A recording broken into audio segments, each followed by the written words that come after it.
Ya, sekarang kita berpindah ke uji hipotesa untuk menguji proporsi pi. Ya, kalau tadi adalah menguji rata-rata dan menguji kesamaan dua rata-rata. Sekarang kita berpindah menguji proporsi, ya, menguji proporsi. Pasangannya sama, 1, 2, 3, dimana yang pertama H0-nya pi sama dengan pi 0, H1-nya pi tidak sama dengan pi 0. Demikian juga untuk pasangan yang kedua dan pasangan yang ketiga. Biasanya untuk menguji proporsi itu nilai sampelnya besar atau lebih dari 30, sehingga biasanya kita hanya menggunakan uji Z atau distribusi normal. Ya, H0 diterima jika Z min Z 0,5 min alfa per 2 kurang dari Z itu kurang dari Z 0,5 min alfa per 2 dan seterusnya. Ya, sementara set hitungnya adalah X dibagi N, ya, dikurangi pi 0 dibagi akar dari pi 0 dikalikan 1 min pi 0 dibagi N. Ya, kita lihat contohnya saja biar saudara tahu, ya. Oke. Lihat ya, hasil penelitian yang sudah dilakukan di suatu daerah tertinggal dinyatakan bahwa 40% anak-anak balita menderita kekurangan gizi. Pernyataan tersebut akan diuji dengan taraf nyata 5%. Untuk itu diambil sampel sebanyak 250 anak-anak balita di daerah tersebut dan diperoleh 39% diantaranya menderita kekurangan gizi. Apakah pernyataan tersebut benar? Ya. Kita lihat jawabnya. N-nya 250. Taraf nyatanya alfa 0,05.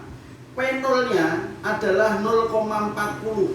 P0-nya itu asumsi awal sebelum diadakan penelitian itu disebut P0. Jangan kebalik. Sementara P adalah 0,39.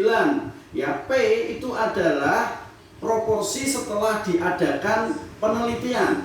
Ya, P0 asumsi awal sebelum diambil sampel, ya.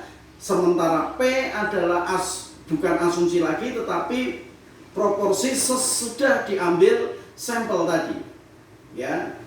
Sekarang kita lihat, ya. Formula hipotesisnya adalah H0 P sama dengan 0,40, H1-nya P adalah 0,40, tidak sama dengan 0,40. Saudara lihat soalnya, ya. Di situ tidak ada kata-kata lebih besar atau lebih kecil. Kalau tidak ada kata-kata lebih besar atau lebih kecil, berarti kita menggunakan yang tidak sama, ya. Lihat lagi, hasil penelitian yang sudah dilakukan di suatu daerah tertinggal dinyatakan bahwa 40% anak-anak balita menderita kekurangan gizi. Ya, ini adalah P0 awal, ya, 0,4. Ya. Kemudian saudara lanjutkan. Pernyataan tersebut akan diuji dengan taraf nyata 5% atau 0,05. Untuk itu diambil sampel sebanyak 250, N-nya adalah 250 anak-anak balita di daerah tersebut dan diperoleh 39% diantaranya menderita kekurangan gizi. Ya, ini jelas bahwa P adalah 0,39. Apakah pernyataan tersebut benar? Ya, pernyataan yang benar apa? Bahwa 40% anak-anak balita menderita kekurangan gizi itu benar. Kalau kita ambil sampel 250 ternyata yang kekurangan gizi 39%, itu berarti formula hipotesisnya adalah H0P sama dengan 0,40, ya. Sementara H1-nya P tidak sama dengan 0,40, ya. Kriteria pengujiannya saudara lihat, ya. Taraf nyata dan nilai set table.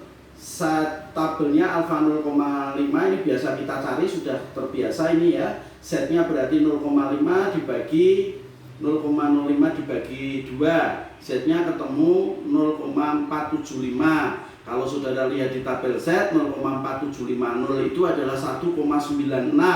Sehingga kriteria pengujiannya karena formula hipotesa jenis yang pertama atau uji dua sisi, maka H0 diterima jika min 1,96 kurang dari Z hitung kurang dari 1,96.